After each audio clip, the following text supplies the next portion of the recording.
கர்த்தருடைய பரிசுத்த நாமம் மகிமைப்படுவதாக. அதிகாலையிலே சகாயம். சங்கீதம் 46:5. தேவன் அதன் நடுவில் இருக்கிறார், அது அசையாது. அதிகாலையிலே தேவன் அதற்கு சகாயம் பண்ணுவார்.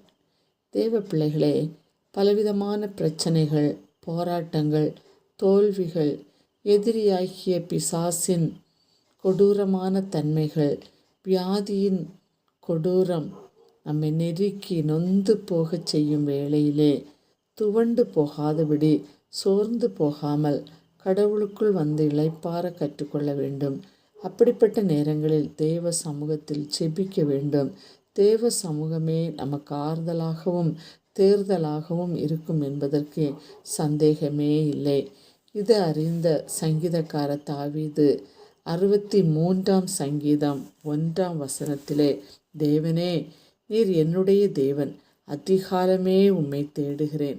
வறண்டதும் விடாய்த்ததும் தண்ணீரற்றதுமான நிலத்திலே என் ஆத்துமா உம்மேல் தாகமா இருக்கிறது. அதிகாலை வேளை ஜெபம் நம்முடைய ஆத்துமாவை உயிர்ப்பிக்கிறதாக காணப்படுகிறது. மின்சார விளக்கை போல நம்மளை எரிந்து பிரகாசிக்க செய்கிறது.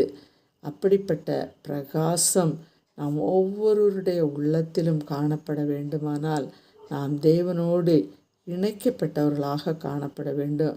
அப்பொழுது மாத்திரமே அவருடைய சகாயத்தை நாம் பெற்றுக்கொள்ள முடியும். இன்று அப்படி செய்ய தீர்மானம் செய்வீர்களா? கர்த்தர் உங்களுக்கு வெளிச்சமாயிருந்து உங்கள் துக்க நாட்களை முடிந்து போக பண்ணுவார். நீங்கள் ஆசீர்வதிக்கப்பட்டவர்கள். ஜெபிப்போம். அன்புள்ள இயேசு சுவாமி, இந்த நாளிலும் கூட அதிகாலையில் உம்மை தேடுகிறோம்.